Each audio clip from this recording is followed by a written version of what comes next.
In Amsterdam City, Aziz endures a boring office job with a manager that treats him horribly, makes him work extra hours, and pays him barely enough to survive. Unlike Aziz, his brother Mo doesn't work. He spends his time crashing parties and constantly calling Aziz at the office to try to get him to join him. Aziz is a nobody in the office, which is why he's shocked when his crush Tess asks him out on a date, and Aziz accepts, earning him lots of teasing from his coworkers. Unfortunately, it also earns him the attention of the manager, who gets incredibly jealous and fires Aziz, using the fact his brother is always calling him during work hours to distract him as an excuse. With all his belongings in a box, Aziz goes to see his brother at the party, but instead of showing sympathy, Mo gets happy about Aziz getting fired because it means now they can open a business together. Since Mo is a good-for-nothing, Aziz can't trust him with such a thing, and this triggers an argument during which Mo throws a ball that accidentally hits the house owner's girlfriend. As revenge, the guy sends his thugs Nolan and Jeffrey to beat them up. As the rest of the partygoers run away, the four men start a fight where not many hits are exchanged before the cops arrest them. In prison, the four of them keep arguing until Officer Kim brings prisoner Yoris to the cells too, and all the guys begin hitting on her except for Aziz. To shut them up, Kim tases all of them. Later, when night falls, Tess keeps waiting for Aziz at the office, but obviously he doesn't show up. The manager takes the chance to make a pass at Tess, but she turns him down, leaving him frustrated. At that moment, a terrifying ball of fire appears in the sky and the manager watches in fear as this thing crashes into the building. The guys in jail feel the ground shake and an alarm ring, but they blame it on an earthquake and decide to go to sleep. The next morning, Aziz wakes up first and discovers the cell doors are open. The men don't hesitate to escape, and while Mo starts arguing with Nolan and Jeffrey again, Aziz and Yoris go down the hallway to investigate, only to mysteriously find nobody around. When the group goes upstairs, they recover their phones from the locker and Aziz finds he has 15 messages from Tess, saying she's stuck in the office and that there are monsters everywhere, so she needs help.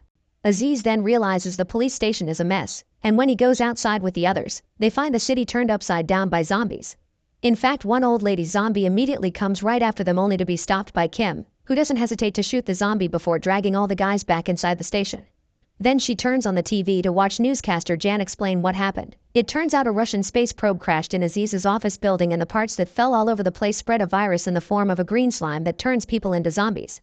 The city of Amsterdam is being hermetically sealed off by the army, and any survivors that haven't been infected yet can approach any of 3 secure areas at the city borders. While a worried Aziz tries to call Tess without success, Nolan looks around the rooms and finds a bowling ball where he accidentally gets his finger stuck. Kim wants to stay inside the house until the army arrives for the sake of their own safety, but at that moment, a few zombies manage to get inside and the group has no choice but to fight them, using random office items like a stapler, a keyboard, and a fan. Nolan's bowling ball turns out to be rather useful because it allows him to smash zombies' heads with ease. Once they're free of danger, the group gets in a police car and tries away, but since the car keeps running over zombies, soon it's covered in green slime and it's too dangerous to stay this exposed to it. Thinking fast, Kim makes everyone leave the car, and as she kicks off any zombies that come close, she brings the men into a store. Aziz in particular needs to be dragged because he keeps getting distracted by the sight of his office building with the probe on top. Inside the store, Aziz gets a call from Tess, who is fine but still needs help to escape the building. Aziz promises to rescue her, but when he tells the others, everyone calls him crazy and refuses to go with him, no matter how moving his speech about saving the innocent is. Kim decides they'll try to reach a secure area, but before leaving, the group grabs as much useful equipment as they can from the store, including a second bowling ball for Nolan. Mo also considers grabbing the money from the cash register, but Yoris points out that it's not much and that they can stop at the bank he works for later.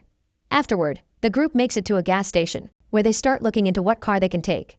Aziz still wants to leave alone to save Tess, prompting Kim to slap him multiple times to try to make him see reason. Jeffrey and Mo get in a limousine and find famous singer Ben Saunders in the back, only to accidentally kill him when a group of zombies arrives and the noises of the fight outside scare Mo into involuntarily shooting his crossbow. Since none of them knows how to jumpstart a car, they'll have to think of some other plan to keep going. They go back to the streets, defending themselves the best they can by using the stuff they took from the store, but it's not very effective. Thankfully, Jeffrey realizes they're near a garage owned by his friend Ruben, who works there with 2 other mechanics, and they're allowed inside with no trouble. Now that they're safe again, Kim takes a moment to apologize to Aziz for having hit him. Ruben and his friend show the group that they've discovered that green slime makes for a very powerful energy source that can make a vehicle run. However, things go sour when Jeffrey notices the 3rd mechanic is missing. It turns out he's become a zombie and he's been chained to a wall. The group wants to kill the monster, but Ruben won't let them and puts himself between the zombie and Jeffrey's party. This is an awful idea, because the zombie doesn't remember his friends and bites Ruben before breaking the chains to attack the others. While the group fights the zombie, Aziz picks another call from Tess, who is being surrounded by zombies and doesn't know for how long she'll be able to survive. Right before Nolan manages to finish the zombie off with his bowling balls, the monster manages to wound Kim, and Aziz cradles her in his arms because he refuses to leave her behind. Unfortunately, Nolan, Jeffrey, Mo, and Yoris don't care, and they leave in the slime-powered truck to find Yoris' bag. As soon as they make it to the bag, Yoris opens the safe and the group begins filling lots of bags with as much cash as they can. Nolan wanders off and discovers the work had been having a birthday party when the zombies came, and the birthday cake looks too delicious not to try it. There's a dead man's head on top of it, so Nolan tries to be as sneaky as possible, but the man wakes up anyway and bites Nolan's arm. When everyone is ready to go, Yoris shows his true colors and threatens the others with his weapon to make them hand him all the money. Then he escapes right before the building gets surrounded by more zombies. Jeffrey and Mo discover Nolan has been bitten and Mo points out that the arm should go, but his idea is quickly turned down. Meanwhile, Aziz is carrying Kim on a cart from the garage and making his way to his office building. When Kim wakes up, she notices zombies keep coming after them, so she keeps them at bay with a mace. As she starts feeling better, she ditches the cart and walks next to Aziz, explaining how impressed she is by the fact he wants to save his girlfriend so badly because her ex would have never done that for her.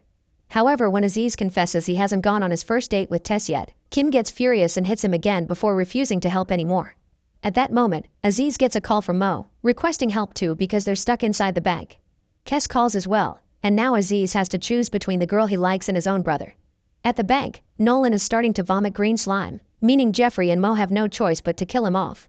This turns out to be harder than it looks and they have to use a variety of objects to get the job done, including a lamp, a bowling ball, and even a sink. On TV, Jan continues to update the viewers on the situation, killing any zombies that try to interrupt his program. It's been discovered the space probe attracts the zombies to the office building like a magnet, and Russia is sending a special commando to take care of it. Aziz and Kim arrive at the bank and distract the zombies by activating a car alarm, allowing them to enter the bank and rescue Jeffrey and Mo. The group runs away as fast as they can only to get stuck in a playground when the zombies surround them again, but when they're about to lose hope, they are surprised by the arrival of the Barachi brothers. These guys used to own a kebab restaurant and became expert monster hunters when one day all their clients transformed into zombies. Following a video game-like sequence, the Barachis beat up most of the enemies, and leave the last group to be killed by their very own trained zombie, who they release as a reward for a job well done. Before leaving, the brothers give the group directions to reach the closest secure area. Moments later, they finally arrive at the shelter, but Aziz doesn't want to go in and asks the soldiers to come with him to rescue Tess. Every soldier ignores the request and asks him to either enter or go away, going as far as turning their weapons on Aziz. Refusing to give up, Aziz steals an army truck and is surprised to see Mo, Kim, and Jeffrey coming with him. When they make it to the office building, they arm themselves with military weapons from the back of the truck. While Jeffrey stays outside with a minigun to keep the zombies back and get revenge for Nolan, Aziz, Mo, and Kim take the elevator to reach the higher floors and find Tess. Sadly, the elevator gets stuck when they're about to make it, so the trio has to force open the door and look for Tess while avoiding any zombies already in the building. At that moment, Jeffrey runs out of ammunition and rushes inside, only to find the elevator isn't working. Now he'll have to climb the stairs, which is a long trip to make from the first floor, not to mention the added weight of the minigun. As the trio carefully sneaks around the offices, they come across a co-worker of Aziz's who is here for Tess too because she's called every single guy she's had a night of fun with.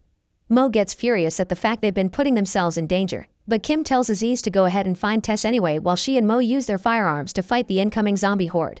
Once he's far enough from the fight, Aziz calls Tess, only to hear her say she doesn't need saving anymore because another co-worker arrived first. While Tess and the guy get busy on a desk, the manager arrives as a zombie and attacks them both.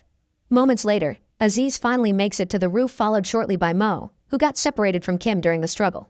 Zombies are also reaching the roof and coming after them, so the brothers shoot at them while having an argument because Mo blames Aziz for getting them stuck there. Furious, Aziz calls Mo a loser that breaks everything he builds, but as soon as he realizes how much he's hurt his brother, he apologizes and they make up with a hug. Suddenly, a helicopter drops a man on the roof. It's Russian Commando Andrij, who comes across as brave and dependable only to get bitten by a zombie as soon as he lands. Before the infection takes his sanity, he urges the brothers to help him put the explosives he's brought all over the probe. That way they can blow up the building and all the zombies with it. Meanwhile, Kim comes across Tess, who apparently is scared and crying. However, this is all an act to bring Kim closer since she's a zombie too. While the women start to fight and Jeffrey continues to make his way upstairs very slowly, Aziz and Mo finish putting up the explosives right before Andrij turns into a zombie. The brothers fight him together to no avail, and Andrij manages to push Mo to the ground to bite him. Aziz finds a grenade the soldier dropped and hangs it on a pencil that he proceeds to stick on Andrij's head, effectively killing him when it explodes.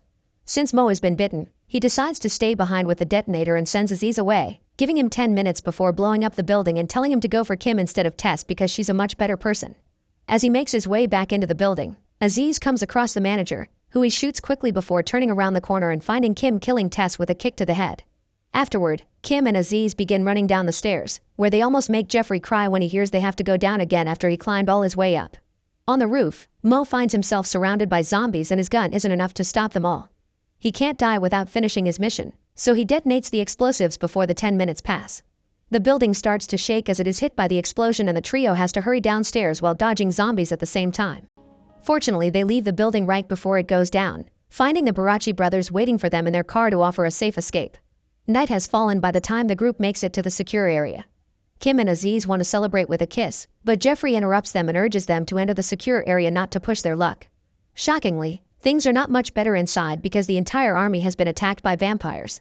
After Aziz expresses his hate for such creatures, the group gets ready to fight while on TV. Jan sadly loses the battle and is killed in front of the camera. Make sure to subscribe and turn on notifications so you can watch more videos like this. Thanks for watching.